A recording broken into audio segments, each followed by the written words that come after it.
আসসালামু আলাইকুম। কেমন আছেন সবাই? আশা করতেছি আপনাদের ঈদ খুবই ভালো কেটেছে। কারণ অন্যান্য বছরের তুলনায় এই বছরে ঈদের আয়োজনটা একটু ব্যতিক্রম। তো বন্ধুরা, স্বাগত জানাই আপনাকে আমার নতুন একটা এপিসোডে। তো লাইক, ফলো, কমেন্ট করে পাশেই থাকবেন। আর আপনি যদি হয়ে থাকেন আমার চ্যানেলে নতুন, অবশ্যই চ্যানেলটিকে সাবস্ক্রাইব করে দেবেন। তো গুরুত্বপূর্ণ জাস্ট কয়েকটা কথা বলবো, সেটা হচ্ছে যারা নতুন বিদেশ আসতে যাচ্ছেন, দেশের বাইরে চলে যেতে যাচ্ছেন, তো তাদের উদ্দেশ্যে নতুন কিছু কথা বলবো। কাজ দেখতে থাকেন, আমি যে কাজ করতেছি, প্লাস আমার কথাগুলো শুনতে থাকেন। প্রথম কথা হচ্ছে, আপনি যদি বিদেশ আসতে চান অথবা যেতে চান, তাহলে কিন্তু আপনাকে যে কোনো ধরনের একটা কাজ জানা থাকতে হবে।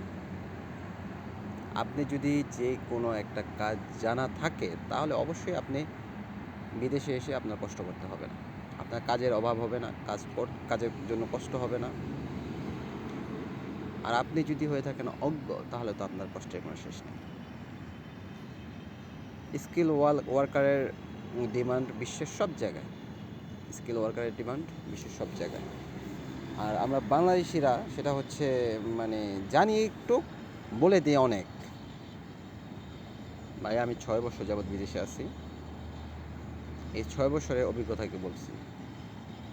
এই 6 বছরের অভিজ্ঞতা থেকে বলছি, যদি আপনি কাজ না জেনে থাকেন, তাহলে ভাই আপনার অনেক কষ্ট হবে প্রথমত অবস্থায়, যতদিন না আপনি কোনো কাজ শিখতে পারবেন।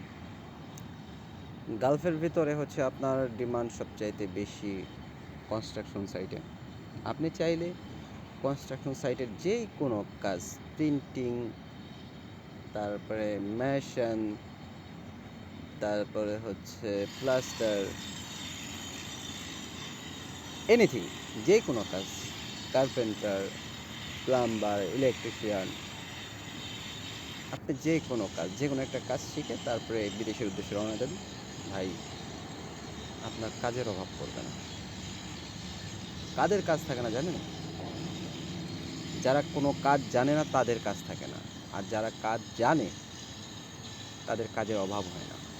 বিশ্বের যে কোনো জায়গায় যাবেন, আপনার কাজে আপনার কথা বলবে, আপনার কাজে আপনার জবাব দিবে, আপনার কাজে আপনার পক্ষ নিয়ে কথা বলবে। সো আপনি আগে কাজ শিখেন, তারপরে আপনি বিদেশের মাটিতে পাওয়াটা ফেলেন না রে ভাই। আপনি 6টা মাস কষ্ট করেন, দেশের 6টা মাস কষ্ট করে যে কোনো একটা কাজ শিখেন, যে কোনো, আপনি হিউজ পরিমাণ টাকা ইনকাম করতে পারবেন। তো আজকের ভিডিও এই পর্যন্তই। তো দেখতে থাকেন ভিডিওটা, আর শেয়ার করে দেবেন, সাবস্ক্রাইব করে পাশেই থাকবেন। ধন্যবাদ।